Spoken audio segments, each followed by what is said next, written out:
Selamat pagi dan salam sejahtera bagi kita semua. Yang terhormat, Kepala Sekolah SD Negeri 2 Karanganyar. Yang kami hormati, Bapak Ibu Guru SD Negeri 2 Karanganyar.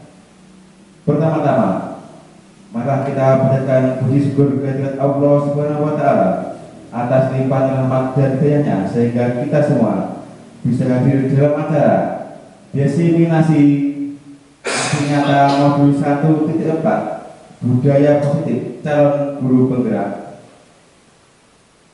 Salawat serta salam semoga tetap tercurahkan kepada junjungan kita Nabi Muhammad SAW yang telah membawa kita dari zaman kegelapan menuju zaman yang terang benderang. Semoga kita semua mendapatkan kesempatannya di yaumul akhir. Amin amin ya rabbal alamin. Hadirnya berbahagia. Perkenalkanlah saya Edi Yono sebagai moderator dalam acara diseminasi aksi nyata modul 1.4 budaya positif calon guru penggerak. Langsung saja, acara yang pertama adalah presentasi dari Bapak Anang Subiantoro. Waktu dan tempat dipersilakan.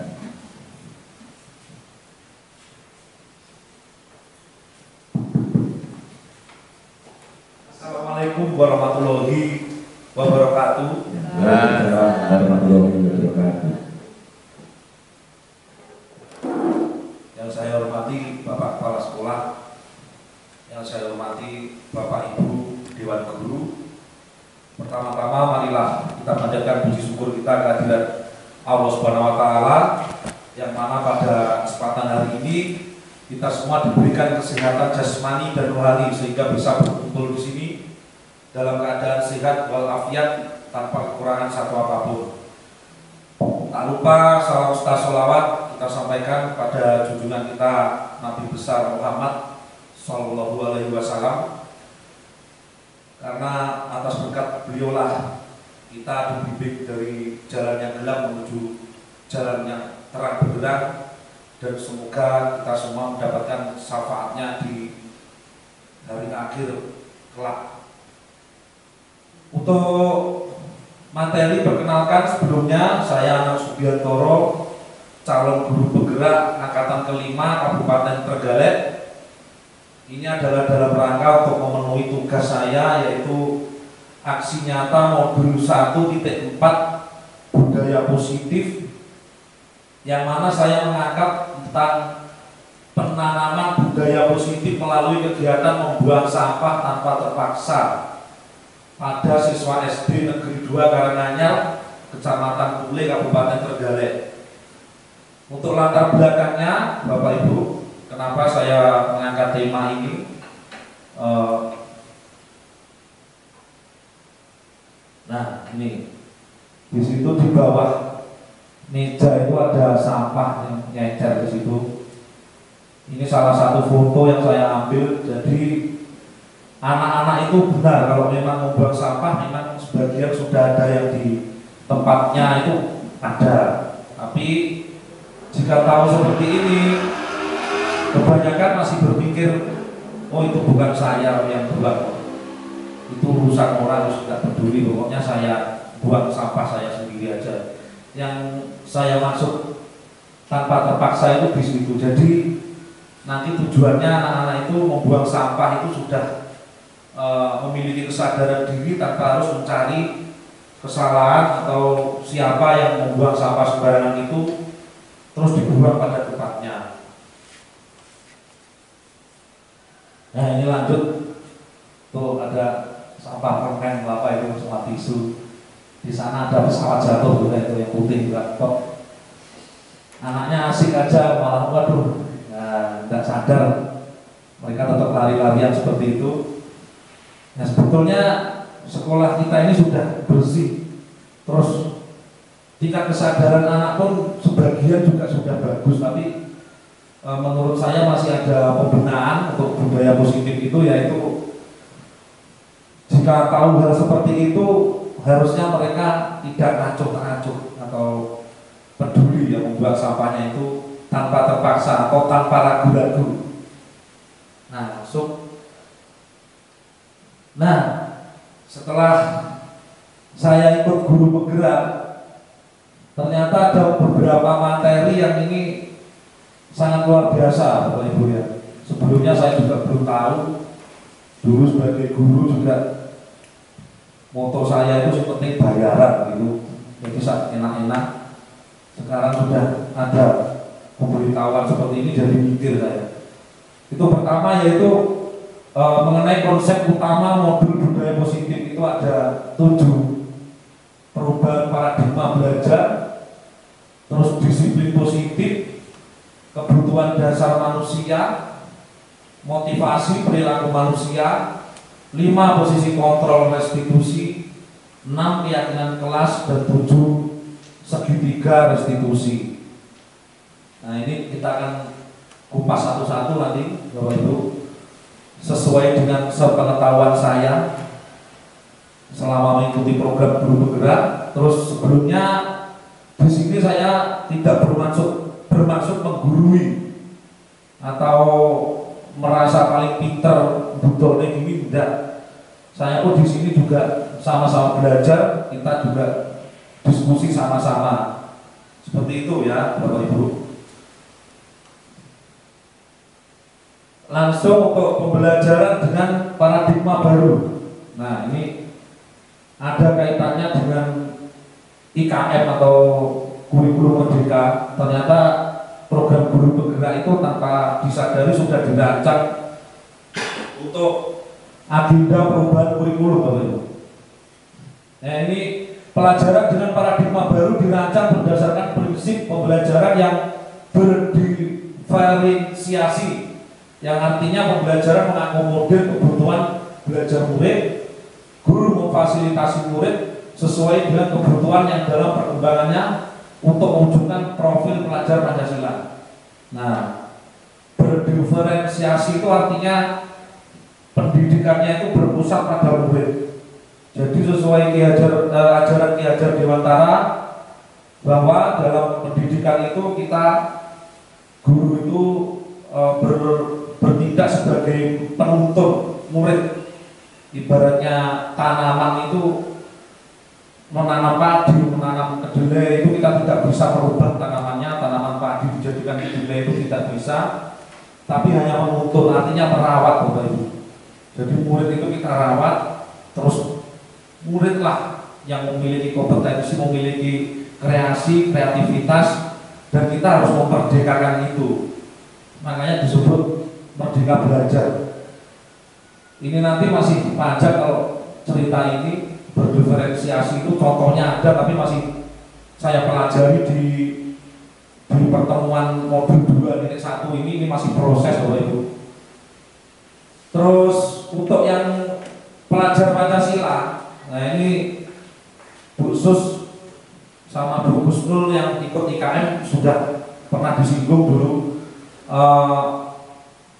mengenai pertama yaitu berkebinekaan global, gotong royong, kreatif,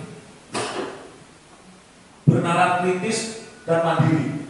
Oh ya, yang pertama itu beriman, bertakwa pada Tuhan Yang Maha Esa, dan berakhlak mulia. Jadi ada 6 Bapak Ibu. Nah, ini penting sekali karena kurikulum merdeka nanti dituntut ada jam tersendiri untuk menyisipkan ini. Nah, sama Pak Tomo juga kemarin ini. Kebetulan pesertanya ini ikut IKM semua ini.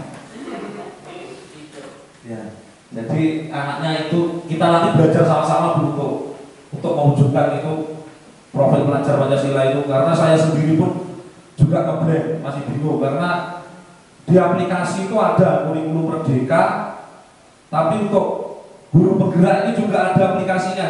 Jadi saya sementara ini masih fokus dulu di yang penggerak itu Bapak Ibu. Intinya kurang lebih sama. Jadi yang aplikasi yang kurikulum merdeka itu saya abaikan dulu, pusing saya kalau dua-duanya saya pelajari itu.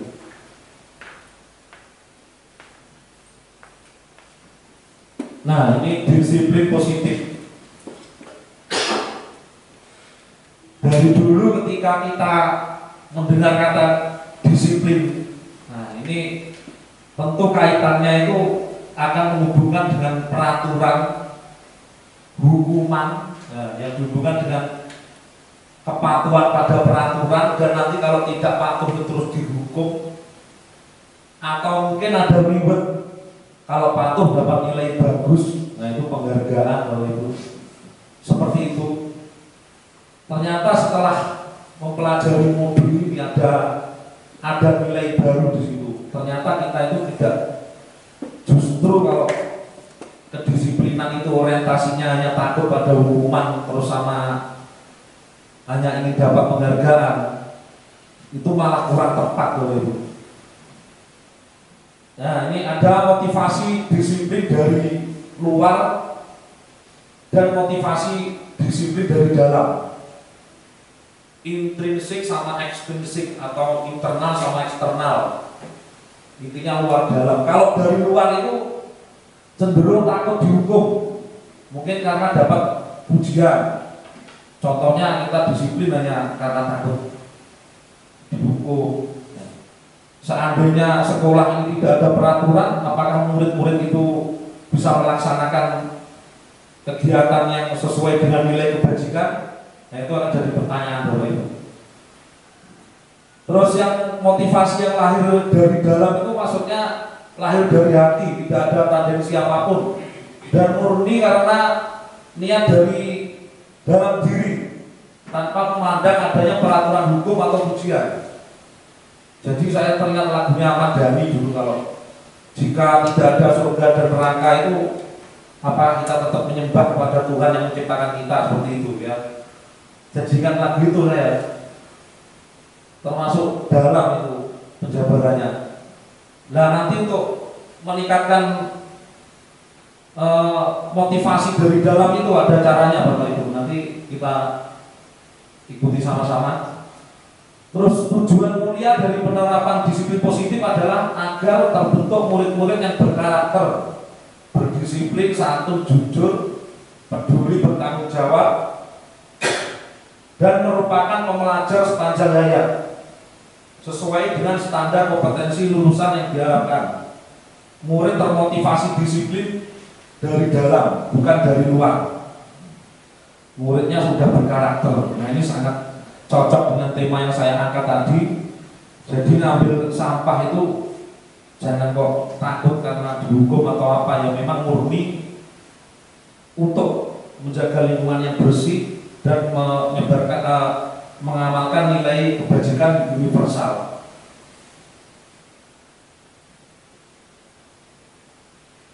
Lanjut yang berikutnya, kebutuhan dasar manusia. Nah, ini menarik. Ada 5.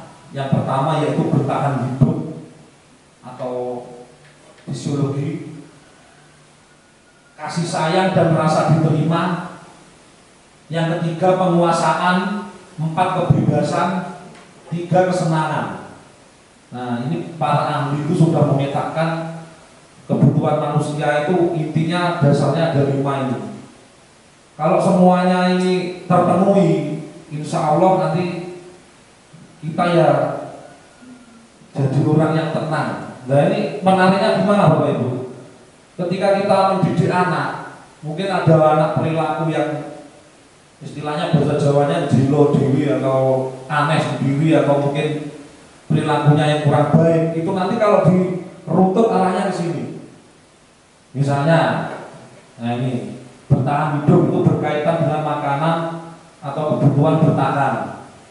Ada anak yang diajar di kelas hanya ngantuk, aja lesu, aja. Ternyata ketika ditanya tidak sarapan, nah itu kaitannya dengan bertahan hidup. Atau mungkin orang tuanya kesulitan ekonomi dan lain sebagainya, itu juga bisa jadi penyebab.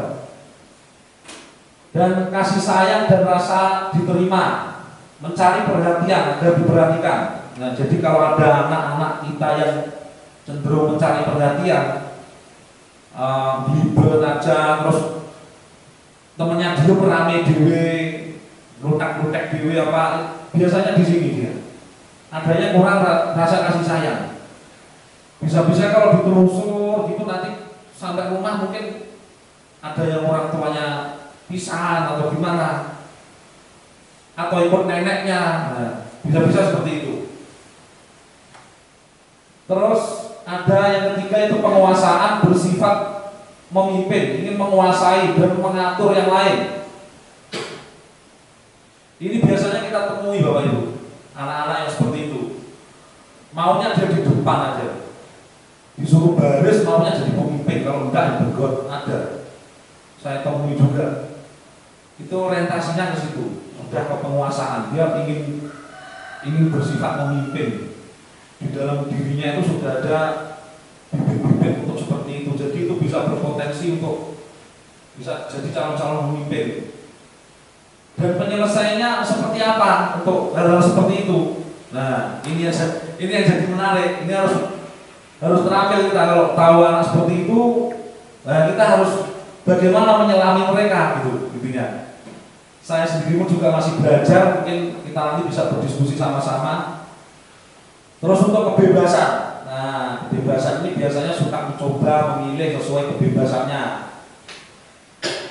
Ada anak yang gratis biasanya. Saya dulu punya teman di SMP itu ada pemadam kebakaran ditaruh di pojok sekolah itu, tiba-tiba yang diambil juas nih gitu. Nah itu orientasinya ke sini, kebebasan biasanya. Mungkin di rumah banyak dikekang atau tidak boleh berteman dengan temannya. Bisa jadi seperti itu sumber akar masalahnya. Dan yang kelima yaitu kesenangan. Biasanya berhubungan dengan permainan atau main-main. Ini dominan di sekolah khususnya atau anak SD. Tidak bisa dipungkiri kalau mainan itu nomor satu. Bahkan orang jualan mainan hanya copotan balon, serobekan balon di banyu, tentul payu didol. 2000 bisa betul. Luar biasa itu kesenangan itu.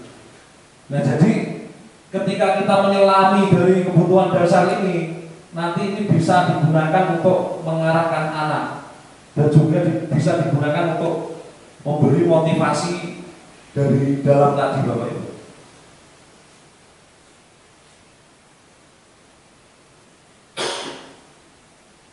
Nah ini lagi motivasi perilaku manusia. Tadi Bapak Ibu yang diulang sedikit. Motivasi merupakan dorongan yang timbul secara sadar atau tidak sadar untuk melakukan tindakan tertentu. Pertama tadi menghindari ketidaknyamanan atau hukuman. Nah itu sudah motivasi dari luar. Mendapatkan imbalan atau penghargaan dari orang lain. Nah kita ini kalau patuh, dianya karena orientasinya itu. Mulai ranginnya mulai penghargaan, sudah dibayar. Terus yang terakhir yaitu menghargai nilai-nilai kebajikan diri sendiri.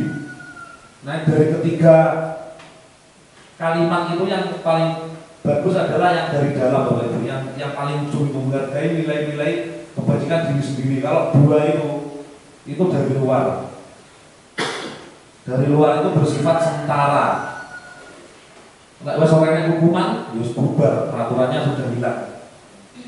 Sama kayak di negara kita, kalau mungkin hukuman atau peraturan itu dihilangkan sehari itu aja, mungkin itu bacok-bacokan rakyat.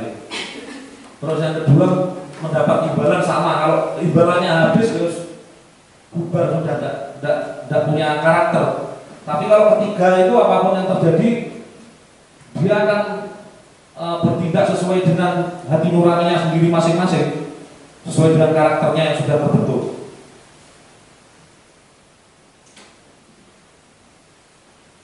Nah ini kalau hukuman, ketika kita mendidik anak itu kalau orientasinya menghukum, ini hukuman dan penghargaan. Kalau hukuman itu cenderung menyakitkan, kita menyakiti anak, terus anak jadi tidak nyaman, anaknya takut, terus memaksa, kita kadang memaksa murid menyembunyikan kesalahan. Jadinya kalau kita ingin menghukum, akan berpotensi murid itu tambah menyembunyikan kebohongannya karena takut. Terus murid menjadi rendah diri. Nah ini fatal Bapak Ibu akibatnya kalau kita menghukum murid. Tapi ya saya sendiri pun kadang juga betah juga kalau ketemu murid yang nakal, ya bengok juga saya sendiri. Tapi akibatnya fatal Bapak Ibu, karena anak itu akan menjadi pendendam. Terus dulu kok dieling-eling.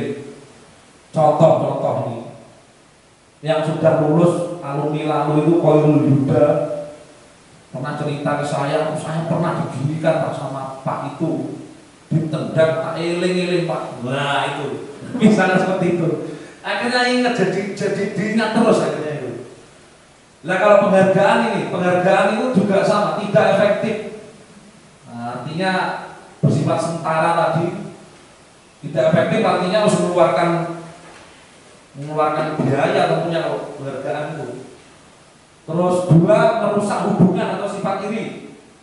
Contoh memberi perikat di rapot, nah, itu sebetulnya kurang tepat Bapak Ibu ya, karena nanti akan berpotensi anak yang tidak juara itu biasanya minder terus, bahkan iri, atau mungkin kalau memberi hadiah ke temannya kok yang dikasih hadiah itu aja, yang juara itu aja, aku kontak pernah nah, gitu. Tiga, mematikan kreativitas. Nah ini pokok penghargaan, jadi mereka itu mengerjakan sesuatu itu hanya berorientasi ke penghargaan, bukan kreativitasnya. Kalau dalam contoh guru penggerak ini hanya ngejar centang, karena dalam guru penggerak ada modul-modul yang dipelajari nanti di LMS atau di online-nya itu nyentang itu, kalau sudah diambil seperti nyentang ya gitu ibaratnya, tidak mengejar kreativitas. 4, menghukum dengan sistem ranking, itu yang tadi itu yang rapor tadi ya. 5, merampas hak untuk menghargai dirinya. Nah anak jadi tidak berkesempatan karena ingin mengejar penghargaan, jadi tidak berkesempatan untuk merefleksi diri atau meraba diri. Wah ini piye ya, saya ini piye, kudune harusnya gimana? Itu maksudnya seperti itu.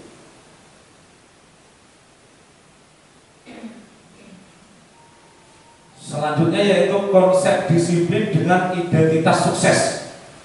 Yang tadi itu yang gagal Bapak Ibu, maksudnya tadi kepotong kalimatnya itu.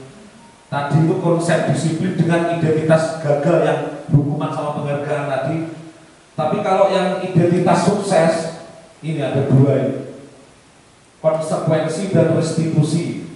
Nah, konsekuensi penguatan jangka pendek, ini konsekuensi ini juga masih belum tepat juga, ada yang lebih tepat nanti.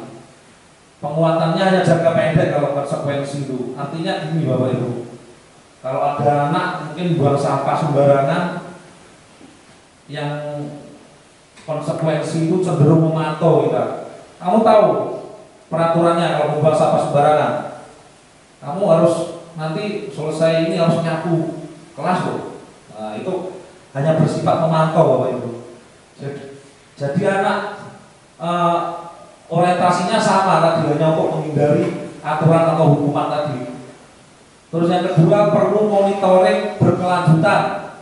Nah itu ada monitoring berkelanjutan, dimonitor. Yang ketiga, stimulus dan respon. Jadi kalau ada anak buang sampah, Mas pasti ada terjadi tanya jawab nanti. Kenapa kamu tahu lupa aturannya? Intinya orientasinya aturan. Lupa aturannya kamu buang sampah sembarangan itu apa? Dia menjawab, oh iya ingat saya Pak. Saya kalau buang sampah sembarangan saya harus membersihkan kelas. Anak jadi tidak takut kadang kalau sudah seperti itu.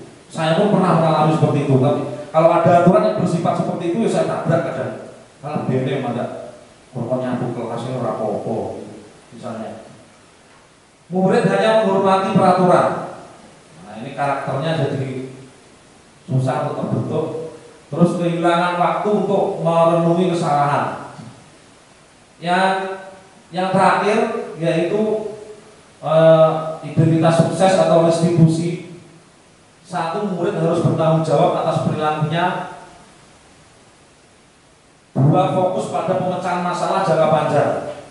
Selain tanggung jawab juga harus ada pemecahan masalah yang sifatnya itu jangka panjang. Terus 3, murid menghormati dirinya dan tanggung jawab. Nah ini nanti ada kaitannya dengan keyakinan kelas. Bapak Ibu. Keyakinan kelas itu bahasa yang lebih halus dari peraturan. Disamakan peraturan pun juga tidak bisa, karena kalau peraturan orientasinya hukuman, tapi kalau keyakinan kelas itu motivasi dari dalam tadi. Terus teori kontrol, dirinya sendiri yang mengendalikan kontrol. Nah ini anak kalau sudah identitasnya sudah jadi, yang mengontrol dirinya sendiri. Oh ini enggak bener, ini bener. Jadi tahu diri. Terus 5, murid bersemangat menghargai kesalahan. Nah jadi kalau ada kesalahan, dia bisa merefleksi diri dan untuk memperbaiki kesalahan tersebut agar menjadi lebih baik.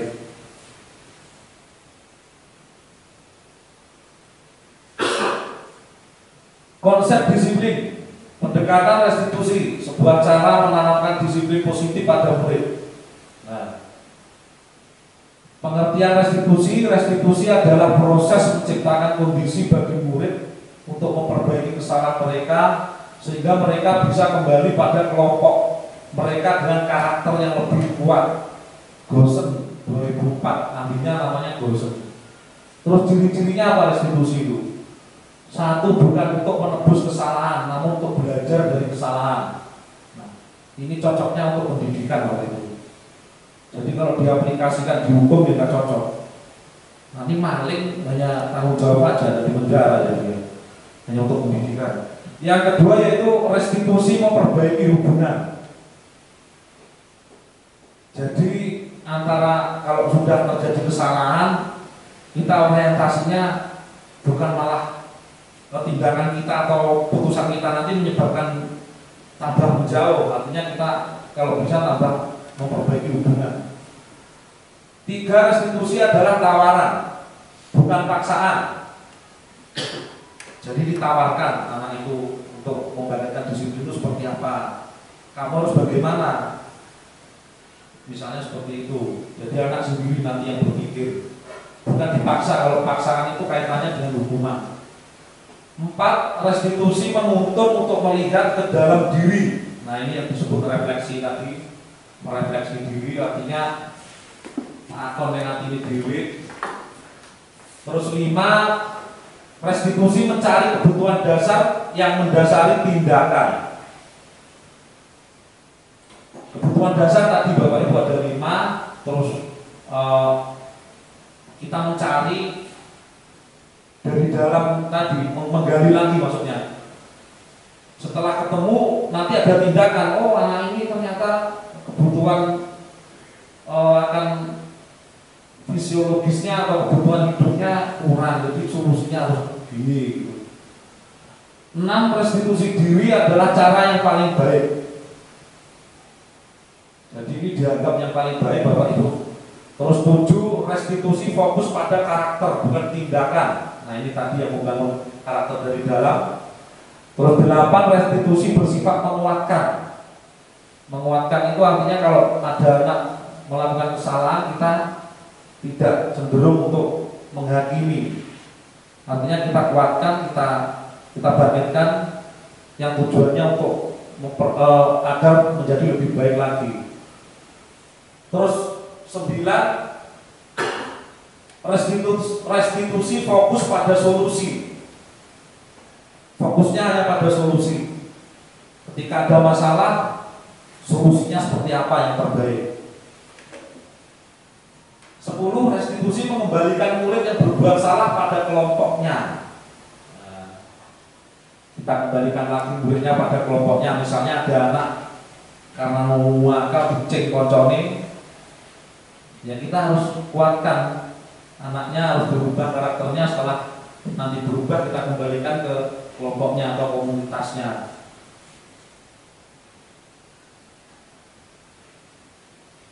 Ini perbedaan contoh kasus Bapak Ibu tadi yang hukuman, konsekuensi sama restitusi. Kalau hukuman sama konsekuensi itu motivasi dari mana tadi Bapak Ibu? Dari mana Bu motivasinya? Dari luar. Yang kedua, dua masa kasus itu, dua kalimat itu, hukuman dan konsekuensi. Ini contoh kalau hukuman. Guru menghukum murid menulis saya tidak membuang sampah sembarangan lagi sebanyak 200 kali. Nah, ini hukuman Bapak Ibu. Terus gurunya marah dan murid menjadi takut. Dampaknya menjadi takut dan pendendam murid. Yang konsekuensi, guru memberi konsekuensi murid untuk membersihkan kamar mandi dan WC atau tadi membersihkan kelas. Jadi sebetulnya masih hukuman sebetulnya. Kalau konsekuensi itu derajatnya di bawah hukuman. Jadi kalau anak tidak membuang sampah mungkin bayar 100 atau 200 ke sekolah, misalnya itu konsekuensi itu. Mengisi uang kas misalnya seperti itu. Nah, guru tegas dan murid menjadi taat peraturan. Jadi taatnya hanya pada peraturan, karakternya belum terbentuk. Untuk tindakan yang dua itu, menurut modul yang saya pelajari itu kurang tepat. Yang paling benar adalah restitusi. Nah, itu satu, guru menanyakan keyakinan kelas dirinya dan membantu siswa menyelesaikan masalahnya. Dua, guru terbuka dan siswa menghormati dirinya dan orang lain. Nah, ini yang menanyakan kelas itu nanti ada 5 posisi kontrol tadi sama segitiga restitusi. Itu nanti langkahnya bagaimana saya nanti mengaplikasikan itu, menjalani keyakinan kelas itu. Nah, tentu sebelumnya ada keyakinan kelas yang harus dibentuk dulu. Nah, ini nanti kita pelajari di slide selanjutnya untuk yang keyakinan kelas.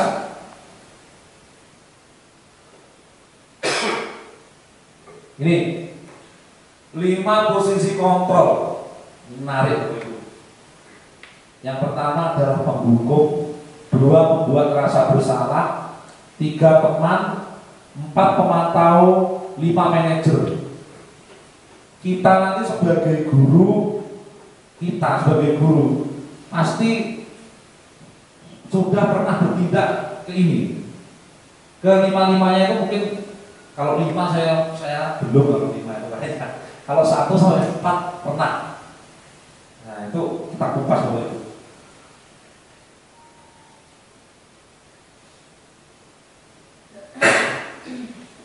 Nih, contoh penerapan 5 posisi kontrol. Kasusnya ini saya ambil murid membuang sampah sembarangan. Ini kasusnya bisa macam-macam Bapak. Murid terlambat, atau murid tidak mengerjakan PR, murid marahin anyel, itu juga termasuk. Contoh pertama penghukum. Nah, ini kira-kira sudah pernah, saya pernah. Kalimatnya keras, tukang bengok. Saya biasanya gitu. Kamu itu bawa sampah sembarangan, patuh ya aturan saya, sana rusak 20 kali. Nah, itu hukuman. Ada kalimatnya itu tegas, bengok-bengok, keras kalimatnya. Muridnya takut, otomatis muridnya jadi marah. Kalau sudah marah jadi pendendam. Tidak ada panang, menggunakan pelausan, patuh lagi. Misalnya itu bisa jadi itu. Dan itu kurang tepat begitu. Bahkan tidak tepat kalau diterapkan di sekolah. Berikutnya membuat rasa bersalah. Nah, ini lebih lambat lagi. Kalimatnya bahasanya halus. Kita sebagai guru bahasanya halus tapi menyakitkan. Nah, adik, kebetulan adik namanya. Kamu ini bagaimana ya? Kamu sudah berjanji dengan ibu tidak membuang sampah sembarangan lagi. Kamu kenapa ya sekali mengecewakan ibu? Nah, kalimat itu loh, mengecewakan ibu. Artinya anak terus pikir, aduh, kecewa. Misalnya kita pulang malam-malam digitukan sama orang tua, kita ngerti orang ya aturan begini ini. Woyo juga gelo ibu tolele, misalnya seperti itu. Kita jadi mikir, wah aku malah merasa bersalah ini. Nah, dampaknya apa Bapak Ibu? Itu anak jadi minder, jadi tidak percaya diri karena anaknya merasa bersalah. Nah, terus yang ketiga teman. Nah, teman ini ya seperti teman, kita anggap boleh teman. Ini sering saya lakukan ini. Murid saya anggap teman ini sering. Nanti Bapak Ibu bisa meraba diri sendiri, kira-kira pernah jadi mana itu. Ini contohnya. Adi, ayolah bagaimana kamu sih? Kemarin kamu sudah janji ke Bapak. Bukan. Kenapa masih membuang sampah sembarangan? Sambil tertawa kan? Kita ketemu anak yang nakal lah, misalnya gitu. Ya sudah, tidak apa-apa, duduk sana misalnya. Anaknya jawab, ya Pak, makasih loh Pak. Ya itu teman. Dampaknya apa Bapak Ibu kalau kita berposisi sebagai teman itu? Anak itu hanya nurut dengan kita, dampaknya positif. Anak nurut sama kita. Oh, akrab. Tapi hanya sama kita, hanya sama Pak Anang. Sama Bu Susi lain lagi kan tidak nurut ya. Sama Edi lain. Nurutnya hanya samanya sebagai teman. Misalnya sama Pak Edi sebagai teman. Di komponen Pak Anang itu sudah gelap, gelap sama Edi gitu. Misalnya. Nah ini yang memantau. Memantau itu tadi Bapak Ibu yang cenderung ke konsekuensi atau aturan. Biasanya ciri-cirinya menanyakan peraturan. Kamu tahu konsekuensinya melakukan ini, membuang sampah sembarangan misalnya. Kamu tahu konsekuensinya kamu lambat? Oh iya Pak, tahu Pak. Nanti saya kalau teman-teman istirahat saya harus di dalam kelas mengejar pelajaran ketertinggalan saya. Oh itu konsekuensi. Itu juga berdampak kurang baik Bapak Ibu. Anak nanti hanya berorientasi menaati peraturan yang tadi, hanya takut hukuman dan peraturan, serta hanya ingin mengejar tadi apa penghargaan, biasanya itu. Nah ini yang paling direkomendasikan posisinya ketika kita sebagai pendidik, yaitu sebagai manajer. Ini kalau bisa dikatakan orang bijak, tidak ada marahnya, terus ada solusi. Nah, pertanyaannya biasanya gini ciri-cirinya. Apa yang kita yakini? Kembali ke keyakinan kelas. Apakah kamu melakukan memukul temanmu itu sudah sesuai dengan keyakinan kelas yang sudah disepakati? Anak tentu akan mikir loh Ibu. Oh, enggak Pak. Saya sebetulnya tidak ingin memukul, tapi ya sudah terlanjur, nanti saya nggak mengulangi lagi Pak. Akhirnya dia ada kesadaran bangkit dari dalam dirinya sendiri. Apakah kamu meyakininya? Jika kamu meyakininya, apakah kamu bersedia memperbaikinya?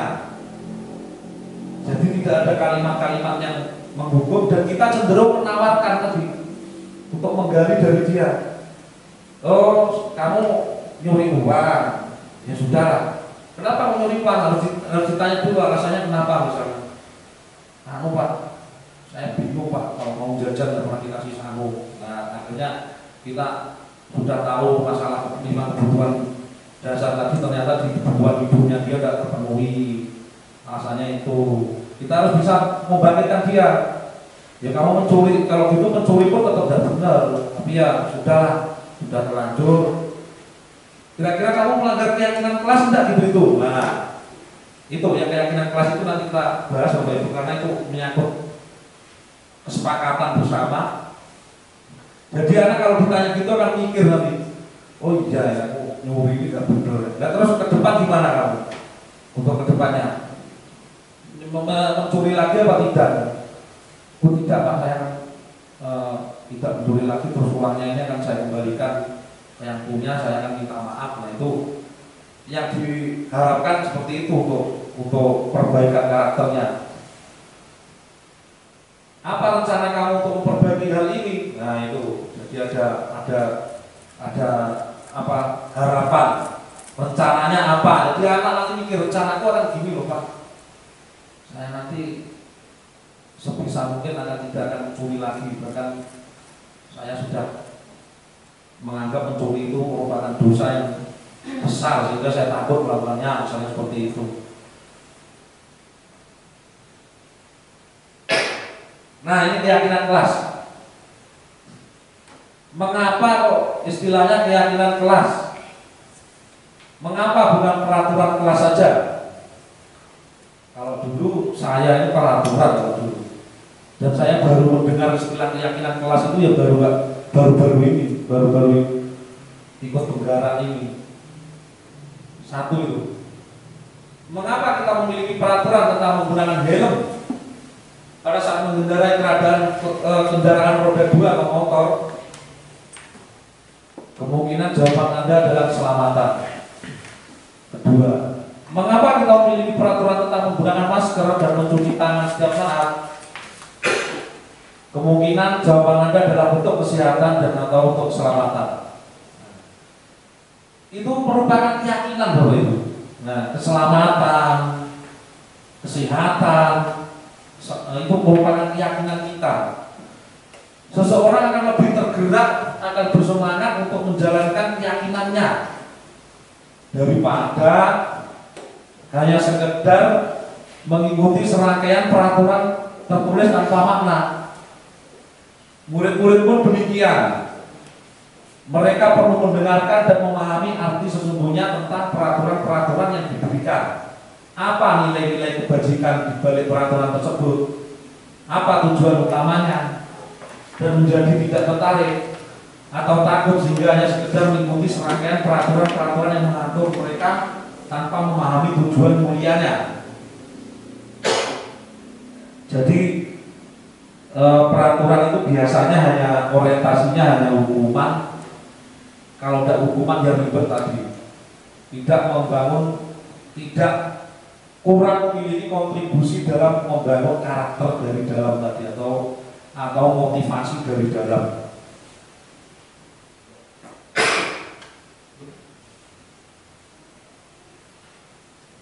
Nah, ini pembentukan keyakinan sekolah atau keyakinan kelas. Ini bisa Bapak Ibu terapkan di kelasnya masing-masing.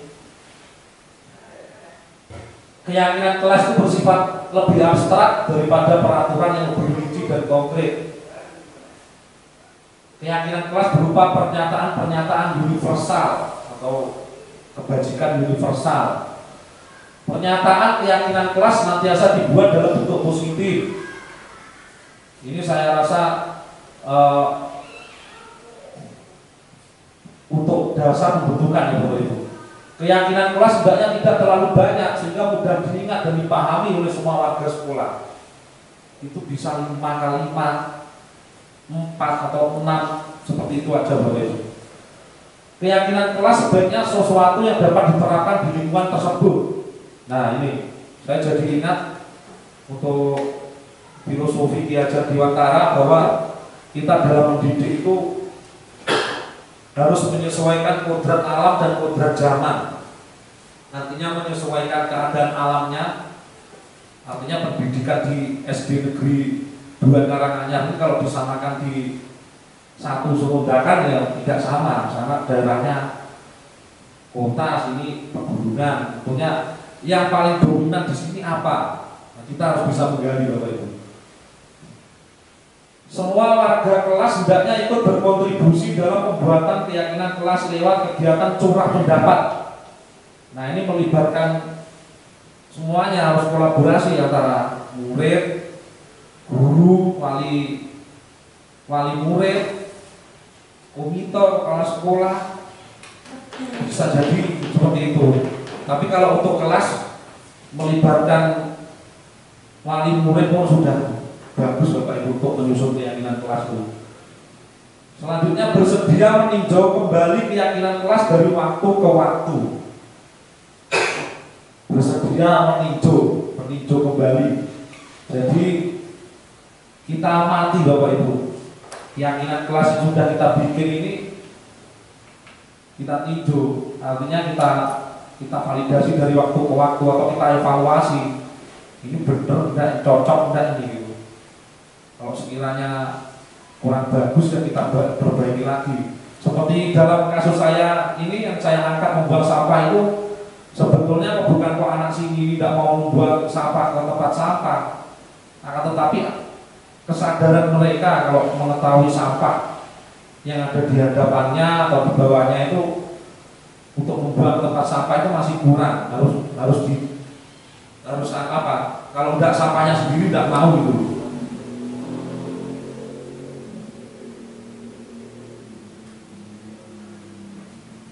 Ini tidak muncul untuk kalimatnya. Itu merupakan ini terkait dengan pembuatan keyakinan kelas Bapak Ibu yang melibatkan wali murid atau murid-murid tadi. Satu ini ya, mempersilahkan warga sekolah atau murid-murid di sekolah atau kelas untuk bercurah pendapat tentang peraturan yang perlu disepakati di sekolah atau kelas. Ini biasanya kalau di penggerak itu sebelum mulai pelajaran itu disuruh bikin ini loh, itu keyakinan kelas, pakai kertas karton nanti ditulis satu apa, dua apa gitu. Nah kita kalau mengaplikasikannya, kita kaum murid itu kalau melibatkan orang tua itu tambah bagus. Terus dua, mencatat semua masukan-masukan para murid, warga sekolah ini semuanya, guru, murid, karyawan sekolah semuanya. Terus di papan tulis atau di kertas besar atau kertas karton, ukuran poster, di mana semua anggota kelas, warga sekolah bisa melihat hasil curah pendapat. Nah, jadi kalau keyakinan kelas ini tiap kelas bisa beda-beda Bapak Ibu.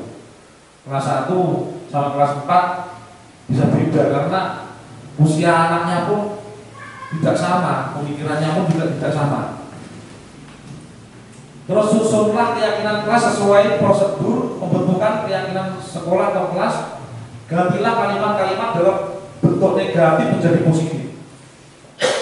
Contoh, kalimat negatif ini jangan, tidak boleh, jangan, itu cenderung negatif.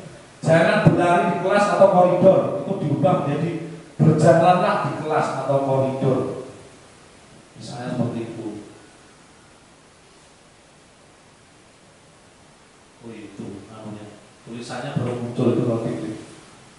Prosedur pembentukan keyakinan sekolah atau kelas. Nah ini langsung contohnya saja keyakinan kelas.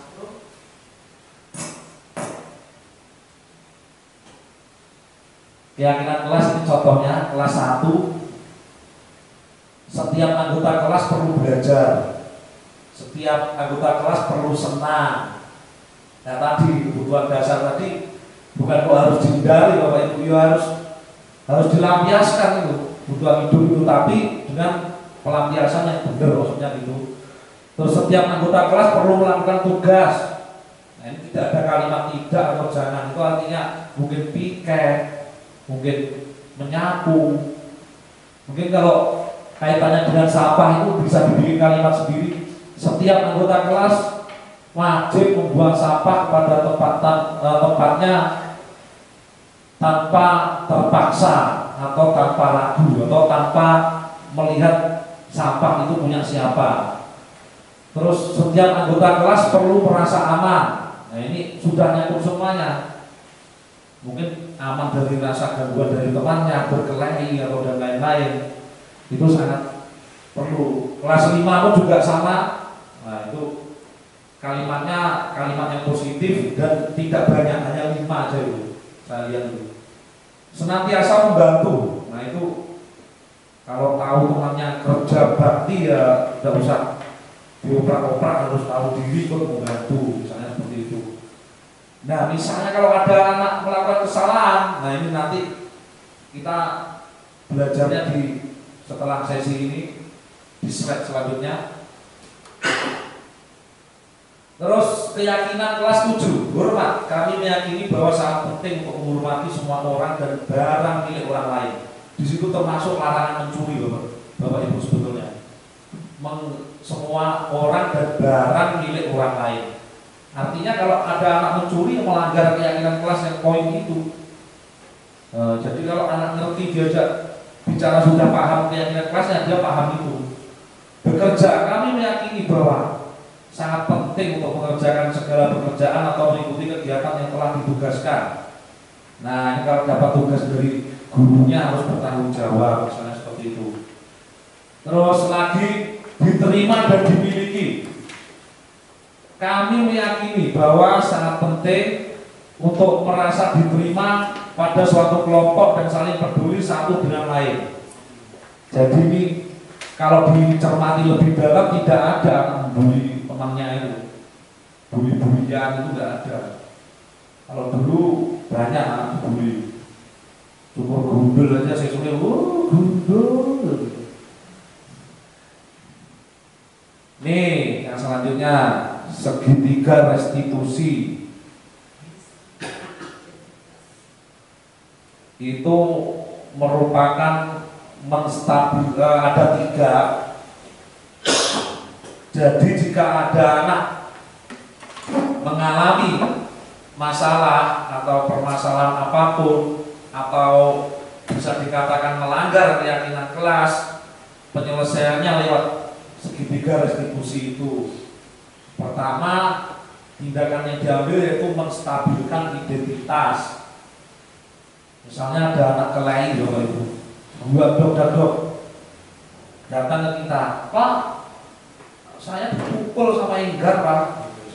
Sambil ya, kita harus menstabilkan dulu anaknya, ditenangkan dengan kalimat-kalimat positif. Ya sudah, tenang dulu. Terus ini duduk sini. Nah, misalnya kalimat yang menenangkan intinya. Kalau sudah tenang, divalidasi tindakan yang salah. Kenapa kamu dipukul? Soalnya Enggar saya ceberi, Pak. Marah, pukul, Pak. Misalnya seperti itu. Nah, kita sudah memvalidasinya. Oh gitu. Ya pantas Enggar marah, kamu ceberi. Nah, akhirnya kan kesalahan dia kan nyebei itu akhirnya. Itu pun juga si Enggarnya juga harus dihadapkan juga ke kita, dua-duanya kalau ngomongin kasus seperti itu. Terus menanyakan keyakinan itu. Kira-kira kamu nyebei Enggar tadi itu melanggar keyakinan kelas apa enggak? Oh iya Pak, saya melanggar Pak, saya tidak bisa menghargai orang lain. Saya ternyata kok tidak bisa Pak ya. Ya pantesan kamu dipukul, untuk mukulnya cuma tanganmu, terus tidak sakit. Kalau kepalamu seperti apa misalnya seperti itu. Nanti akan saya berikan contohnya Bapak Ibu untuk segitiga restitusi itu juga ada tugas kemarin. Mudah-mudahan bisa dibuka. Baik, Bapak Ibu kita lanjutkan lagi karena ada kendala teknis. Mohon maaf Bapak fasilitator dan Bapak instruktur. Karena ada kendala teknis, kita saksikan dulu Bapak Ibu untuk yang segitiga restitusi ya. Ini saya berikan contohnya kemarin. Mudah-mudahan nanti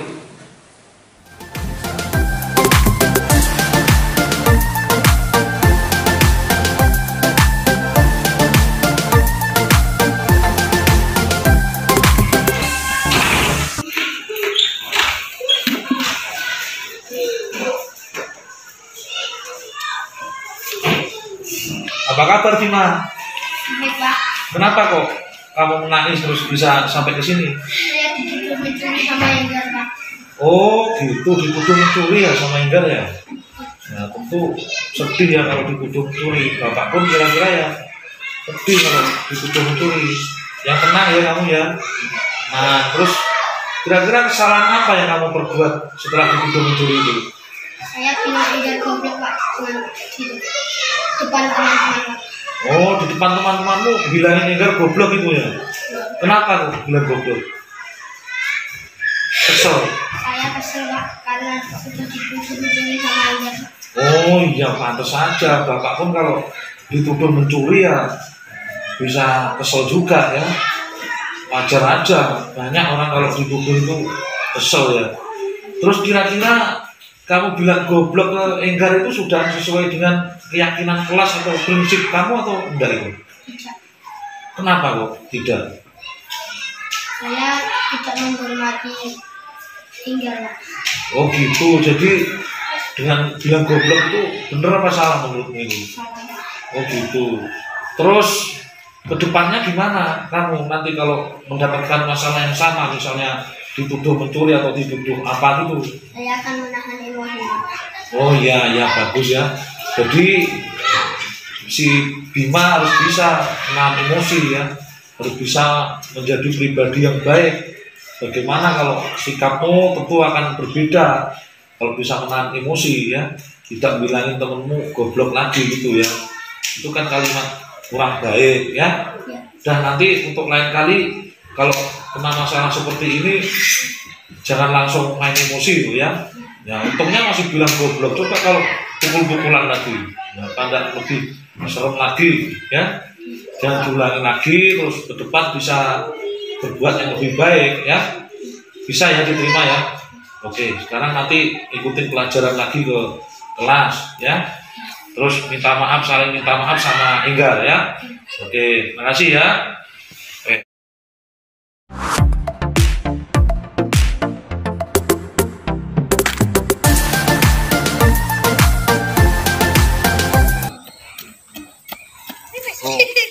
Gimana kabarmu, Pio? Baik, Pak. Kok kelihatan cemas sekali kamu? Kenapa? Karena bawa baju olahraga. Oh gitu. Jadi hari ini jadwalnya PJOK ya. Pantesan tak lihat kok nggak bawa baju olahraga kamu, ya? Tenang ya, tenang ya. Ya, Pak. Terus kok sampai nggak bawa baju olahraga itu kamu pasti punya alasan. Apa? Kenapa kok nggak bawa itu? Karena tadi malam begadang, Pak. Begadang. Terus? Dan terus lupa pasang alarm, Pak. Oh, akhirnya terlambat bangun. Oke. Terus? Dan terus Buru-buru sekolahnya. oke. Oh, tergesa-gesa. Sebetulnya udah bagus itu kamu ingin tepat waktu berangkat ke sekolah ya. Tapi bajumu olahraga yang ketinggalan. Padahal itu penting, ini jadwalnya PJOK ya. Nah, terus kira-kira itu dengan kamu tidak bawa baju olahraga itu sudah sesuai atau melanggar keyakinan kelas apa enggak itu? Melanggar keyakinan kelas. Melanggar prinsip yang ada pada dirimu apa enggak kira-kira? Yang melanggar bagian apa kira-kira, View? Bagian kalau waktu olahraga harus bawa baju olahraga. Oh iya, harus ya disiplinan ya. Disiplinan tentunya mengenai peraturan harus pakai baju olahraga ya. Terus tadi itu sebelum berangkat ke sekolah ada yang dilanggar lagi enggak itu? Apa kira-kira? Kewaktuan, saya tidak menghargai kewaktuan jam. Oh, tidak menghargai waktu ya, tidak disiplin waktu artinya ya. Jadi untuk ke depan gimana yuk biar agar tidak terlambat bangun lagi? Ya, pasang alarm yang tepat waktu lagi dan terus bangun tepat waktu dan terus tidak begadang lagi. Oh bagus, jadi alarmnya ditata terus kalau malam jangan begadang ya. Oke, terus untuk hari ini nanti kamu boleh gabung temenmu ya, ikut olahraga agar nggak ketinggalan materi. Apa-apa ya, gabung ke temenmu, terus jangan diulangi lagi, ke depan harus waktunya itu harus dihargai ya. Oke, View sekarang bisa ke lapangan gabung temenmu ya. Oke, kasih. Perkenalkan, nama saya Bimanda dari SDN 2 Karanganyar. Saya hari ini ada masalah. Saya mengatakan teman Enggar, teman saya goblok di hadapan teman-teman. Tadi saya dipanggil Pak Anang, saya kira saya dihukum, ternyata tidak. Saya tidak akan mengulangi perbuatan seperti itu lagi.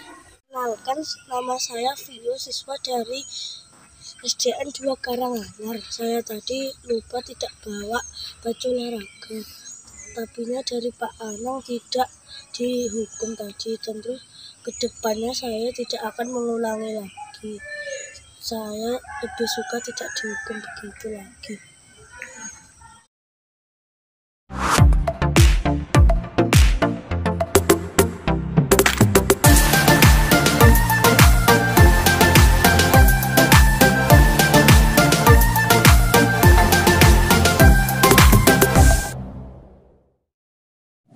Nah, kira-kira untuk contohnya sampai di situ Bapak Ibu ya, untuk dua video tadi, dan itu bisa diaplikasikan di kasus-kasus yang lain. Nah, jadi ada kesimpulan yaitu penanganan kasus menggunakan metode segitiga restitusi diharapkan dapat memposisikan guru sebagai manajer tadi yang 5 posisi kontrol tadi, sehingga permasalahan bisa diselesaikan tanpa adanya hukuman. Hal ini tentu membuat murid memiliki kesadaran untuk memperbaiki diri dari dalam, sehingga harapannya bisa menjadi insan yang bermartabat dan berkarakter. Nah, jadi pada intinya yang seperti itu Bapak Ibu, untuk penerapan segitiga restitusi, dan itu bisa diterapkan untuk masalah di sekolah. Terus untuk penyampaian tugas saya di diseminasi modul 1.4 untuk aksi nyata, Kira-kira sampai di sini. Untuk selanjutnya saya kembalikan ke moderator untuk sesi tanya jawab. Terima kasih saya ucapkan kepada Pak Anang atas presentasinya. Ini ya memotivasi untuk diri saya sendiri. Untuk sesi berikutnya adalah sesi tanya jawab ya. Yang ingin bertanya bisa angkat tangan dan sebut nama kemudian mengajukan pertanyaan. Monggo Pak Ibu. Assalamualaikum warahmatullahi wabarakatuh. Perkenalkan, nama saya Susiana. Maaf Bapak, sesuai penjelasan Bapak tadi di awal, jika ada anak-anak asik sendiri, masih asik sendiri bermain di halaman ya tadi ya, tetapi kan banyak sampah sekitarnya dan anak-anak itu tidak mau membuang. Terus kita sebagai guru itu biasa waktu anak-anak itu tidak mau membuang kan memanggil anak untuk menyuruh anak membuang sampah pada tempatnya. Bagaimanakah cara memberikan atau menanamkan rasa tanggung jawab pada anak agar anak itu mau membuang sampah tanpa harus disuruh oleh guru? Karena saat maunya itu hanya saat disuruh oleh guru, padahal sudah ada peraturan dan sanksi-sanksi yang diberitahukan pada anak-anak. Yang saya harapkan itu anak-anak itu mau melaksanakan tanpa disuruh, itu harapan saya. Terus bagaimana cara menanamkan rasa tanggung jawab pada anak? Itu saja, sekian. Assalamualaikum warahmatullahi wabarakatuh.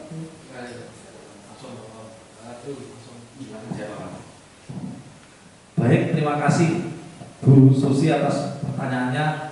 Pertanyaan yang sungguh luar biasa, ini sudah mengarah ke tujuan kita. Yang jelas tadi sudah dijelaskan mengenai keyakinan kelas Bapak Ibu. Jadi sebelum kita nanti mengaplikasikan itu, kita harus membuat keyakinan kelas yang mana sesuai dengan slide tadi ada 5 keyakinan kelas atau 4 keyakinan kelas yang berisi kalimat positif. Misalnya belajar di lingkungan yang bersih dan nyaman. Nah, artinya kan tidak ada kalimat jangan atau tidak boleh. Nah, intinya sudah menyebar kalau membuang sampah sembarangan pun sudah melanggar keyakinan kelas. Nah, bagaimana itu nanti untuk mengaplikasikan itu agar anak itu terbiasa nanti membuang sampahnya itu tanpa disuruh? Nah, tentu kita juga harus memberikan motivasi waktu di kelas, tahukan akan pentingnya keyakinan kelas itu dengan memberi gambaran. Seperti kemarin yang sudah saya lakukan waktu PJOK, pagi-pagi saya lihat sampahnya berserakan, terus yang nyapu wali murid kelas 1, ibu itu. Akhirnya anak kelas saya panggil, "Le, sini. Sama ora percaya kalau Bapak bilang apa kalau yang bersih sampahmu itu wali murid kayak isawan." Oh iya Pak, malu enggak? Malu ya, sudah ya, sudah percaya kan, sudah. Akhirnya hari tadi, yang hari ini, contoh Rifki, kemarin kebetulan kelas 4 itu. Saya moto-moto gini, padahal saya tidak bicara kalau mau saya gunakan untuk presentasi tadi. Rifki udah tahu, foto mana? Diambilin ya. Jadi sudah tahu Rifki nyawo. Ternyata kemarin sudah diberitahu Pak anak kok sekarang foto. Nah, tak foto kok untuk bukti kalau kamu acuh sama sampah yang ada di depanmu. Kan? Mungkin dengan contoh-contoh seperti itu dan kita tetap konsisten terus-menerus, nanti lama-lama karakter itu akan timbul sendiri dari anak, masing-masing anak. Anak akan memiliki kesadaran diri sendiri. Jadi intinya keyakinan kelas harus ada, terus motivasi, terutama motivasi dari dalam yang membangun positif itu harus ada. Kita tak pernah jemu-jemu untuk memberitahu, terus memberi contoh-contoh wawasan. Sampahmu itu kalau tidak kamu ambil, yang bersihkan ibunya Arlo kelas 1 yang rajin bu. Kamu apa tidak malu? Iya pak, malu pak. Akhirnya gitu. Dan misalnya kejadiannya meningkat sedikit lah, ada pelanggarannya. Kita tahu anak tiba-tiba kok buangnya sampah dan di tempat sampah, buang di sanggul, ya kita aja, kita menggunakan pendekatan segitiga restitusi tadi. Nah ini yang baru saya tampilkan. Pertama, menstabilkan anak, bocah biar tenang, biar mudah diingat-ingat. Yang penting bocah biar tenang. Biasanya kalau tahu gitu takut ya. Misalnya si Bella jalan, kamu tempat sampah, takut ya. Dan tenang, caranya kayak tadi ditenangkan dulu, ya wes, duduk dulu, tenang dulu, kenapa? Terus setelah tenang, kita mau validasi kesalahannya. Kenapa kok bilang buang sampah sembarangan, sudah tahu di sana tempat sampahnya? Dia pasti akan cerita, oh gini pak, saya tadi refleks aja, atau mungkin alasan yang lain. Setelah tahu alasannya, kita tanyakan keyakinan kelas tadi yang dasarnya sudah kita buat di awal.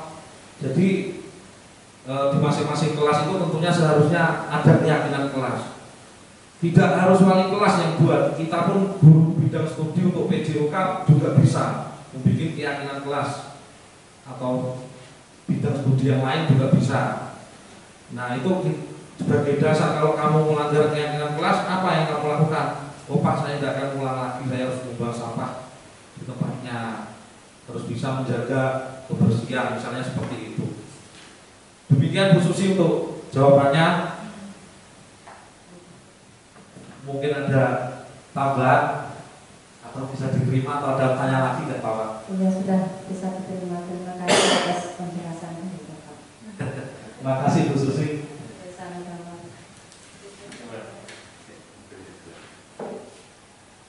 Ada yang kedua, Mas Towo.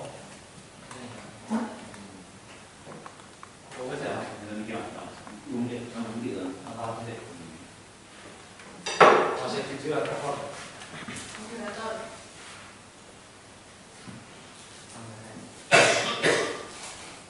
Assalamualaikum warahmatullahi wabarakatuh. Waalaikumsalam warahmatullahi wabarakatuh. Ya, saya di sini sebagai moderator juga sebagai peserta yang itu.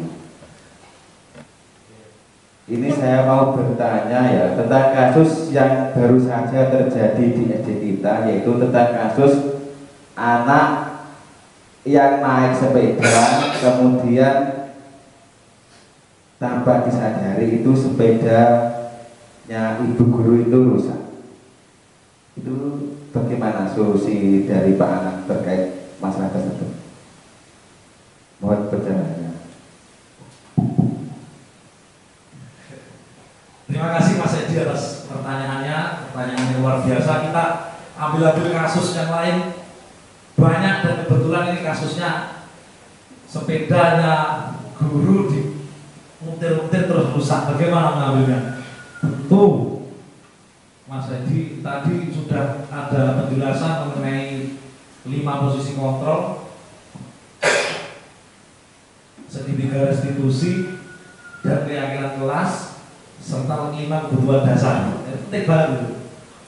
Ketika menemui anak seperti itu, misalnya kita ambil dari 5 posisi kontrol. Dari kelima itu yang paling direkomendasikan oleh materi dari guru penggerak yang saya peroleh itu, kita diharapkan untuk bisa sebagai manajer. Artinya kalau sudah sebagai manajer, tidak ada menghukum, tidak ada lagi memantau, tidak ada lagi sebagai teman. Nah, kita harus bertindak bijak sebagai manajer. Terus kalau sudah sebagai manajer dalam menyelesaikan masalahnya, ujungnya tetap harus dikembangkan lagi memakai segitiga restitusi tadi, Mas Edi. Mungkin ya harus ditanya, kenapa kok ditenangkan dulu? Dia kan takut, pasti takut. Kamu sini, pasti takut merusakin sepedanya guru. Mimpi-mimpi gitu ya. Jelas tak takut. Ya paling ini lah. Terus kita tanya Bapak Ibu, distabilkan dulu ya. Ya tenang saya. Kenapa enggak kok kamu gitu? Oh, kalau sudah tenang, kita tanya, kita validasi kesalahannya. Kamu kesalahanmu apa kira-kira itu? Pak, sepedanya itu tak gini kan, ini akhirnya putus Pak. Nah, kalau sudah seperti itu, kita jeli lagi Bapak Ibu. Berarti di kebutuhan dasar kira-kira anak ini apa kira-kira? Tadi apa ada di kira? Iya, menurut saya itu kesenangan gitu ya. Itu anak itu senang mencoba di anak sekolah itu. Bisa jadi kesenangan boleh, atau bahkan kebebasan. Kebebasan berorasi. Bebas berekspresi seperti teman saya tadi yang saya ceritakan di pojok ada pemadam api pakai dolanan. Itu berarti ini dari ini mungkin di rumah ada pengekangan. Bisa jadi loh Bapak Ibu kalau didalami. Ada bapaknya ngelarang begini, ngamnya ngelarang begini, akhirnya malah begitu ya. Bisa jadi. Nah terus dalam penyelesaiannya pasti menggunakan segitiga restitusi. Kalau anaknya sudah tenang, validasi kesalahan, terus pertanyaan ketiga yaitu menanyakan keyakinan kelas. Kamu begitu itu sudah sesuai keyakinan kelas enggak? Kalau di keyakinan kelas tidak ada, misalnya bikin 5. Nah kasusnya misalnya tidak ada di situ. Kamu bikin itu sesuai enggak dengan karakter dirimu? Dirimu itu loh, sesuai kebajikan universal, kebaikan-kebaikan, baik apa enggak? Nah, itu boleh tanya itu Bapak Ibu. Pasti jawabnya enggak Pak. Harusnya gimana? Harusnya saya ini enggak celitisan Pak. Kalau tahu barang bukan milik saya enggak usah dipakai itu, atau enggak usah dipegang-pegang.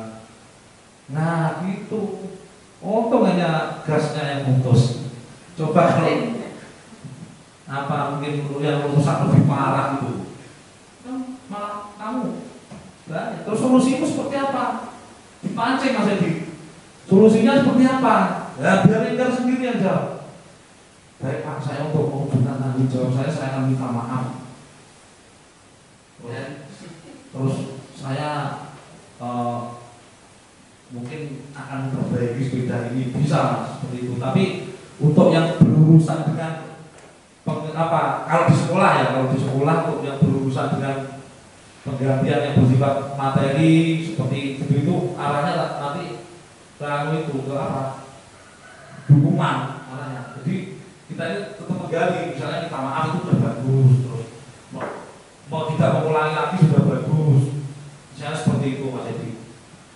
Ya, terima kasih Pak atas penjelasannya, sudah sangat panjang lebar sekali. Terima kasih. Baik. Mau bertanya lagi. Boleh.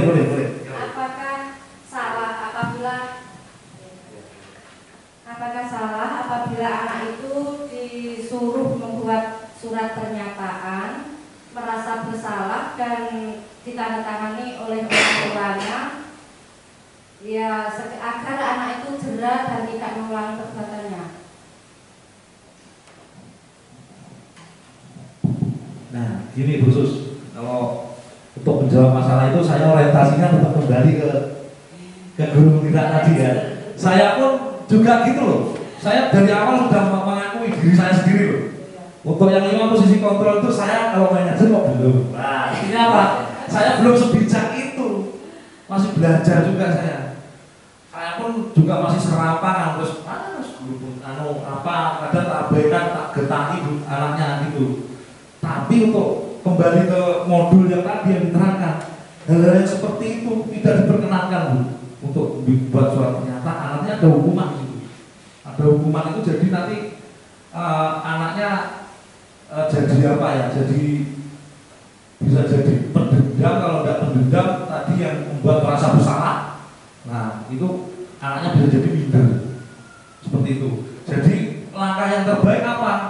Kita tidak nyari efek jerahnya. Kita tidak nyari efek jerah dan lain-lain. Kalau efek jerah itu kaitannya dengan hukuman ya untuk satu. Jadi kaitannya dengan menggali karakternya itu, dirubah motivasi dari dalam, artinya memberi motivasi dari dalam, digali. Orang enggak, misalnya kok sepeda kamu gini itu, terus gimana kira-kira, terus ke depan langkahmu seperti apa? Itu yang paling penting. Komitmenmu seperti apa kamu? Itu yang paling penting, kalimat itu. Baik Pak, saya tidak akan mengulang lagi Pak, ini perbuatan yang tidak benar saya ini jadi bisa. Kalau anak sudah bilang seperti itu, kemungkinan untuk mengulang lagi itu kecil loh itu. Makanya untuk menyelesaikan masalah itu kita harus benar-benar sadar, oh ini yang kita ajak bicara ini anak gitu misalnya, anak yang masih istilahnya kalau dibilang cakap hukum belum juga, jadi harus benar-benar bijak. Ini untungnya masih kejadian seperti ini, masih kalau dipikir sesuai koridor lah. Nah, pertanyaan saya ini juga masih punya pertanyaan, kalau kejadiannya parah seperti tadi, pelecehan, tidak mungkin itu penyelesaiannya, tidak mungkin masa diselesaikan dengan ini. Ini jadi saya anggap juga hanya untuk pendidikan kita, untuk kasus-kasus yang wajar Bapak Ibu. Kalau kasusnya di luar itu, saya sendiri Pak juga belum bisa menjawab khusus ini. Tapi mudah-mudahan untuk SD kita tidak sampai gitulah, harapannya kasusnya mungkin hanya berkisaran buang sampah sama maksimal paling kelai, atau tidak ada kasus yang parah-parah. Nanti kalau ada kasus parah mungkin ada teori lagi yang belum kita ketahui bagaimana kita menyelesaikannya. Dan harapannya kita itu hanya dituntut kalau untuk menyelesaikan masalah kira-kira menggunakan pendekatan yang seperti itu. Karena kalau kekerasan apa-apa yang risiko kita, jadi bermasalah nanti kita terus berarti itu. Kira-kira seperti itu Bu Susi kok jawaban saya. Terima kasih, sama-sama Bu. Ini Mas, tutup Mas. Tutup aja. Dinas akhiri awal. Baik, Bapak Ibu, untuk penyampaian aksi nyata modul 1.4 yang saya diseminasikan untuk siang hari ini, semoga ini bisa bermanfaat. Terus saya ucapkan terima kasih yang sebanyak-banyaknya sudah meluangkan waktunya untuk bisa mengikuti kegiatan ini. Mungkin dari saya kalau ada salah kata atau kekurangan, baik sengaja maupun tidak sengaja, mohon dimaafkan. Karena ini juga pengetahuan baru yang kita gali sama-sama. Jadi bukan maunya saya ini juga belum benar juga di situ. Bukan berarti saya bicara seperti ini, saya ini bersifat manajer, bukan. Saya Mas 4 itu Bapak Ibu. Kalau manajer itu sudah luar biasa itu. Saya masih sering hukum anak. Dan mungkin harapan kita semua nanti setelah tahu untuk modul seperti itu, kita bisa mengambil sikap sesuai dengan sikap yang direkomendasikan, yaitu sebagai manajer dan dalam menyelesaikan masalah kita bisa menggunakan segitiga restitusi. Dan harapannya lagi sesuai dengan aksi nyatanya, yaitu membuang sampah tanpa terpaksa itu bisa terlaksana nanti menjadi budaya positif di sekolah kita ini. Terima kasih, saya kira. Wassalamualaikum warahmatullahi wabarakatuh. Saya kembalikan lagi ke moderator. Terima kasih kepada Bapak Anak Subyantoro yang sudah menyampaikan hasil presentasinya. Dari saya pribadi merupakan sebuah refleksi ya terkait manajerial. Mungkin kelas betul ini. Ya. Tapi saat ini Pak, mungkin program manajerial itu bisa digunakan bukan hanya untuk murid, tetapi bisa untuk guru ya. Mungkin untuk guru itu menjadi sebuah moto, yaitu mungkin bekerja tanpa harus diawasi dan disiplin tanpa harus diawasi. Bagaimana untuk Bapak Ibu? Ya mungkin menurut saya itu program guru penggerak itu merupakan pendisiplinan diri dari anak, bukan karena diawasi. Aku rekan kerja Pak Anang, setelah mengikuti kegiatan diseminasi kemarin, semoga sekolahan SD 2 Karanganyar untuk kedepannya siswanya akan menjadi lebih disiplin, mendapat motivasi dari dalam. Mungkin seperti itu Pak Anang.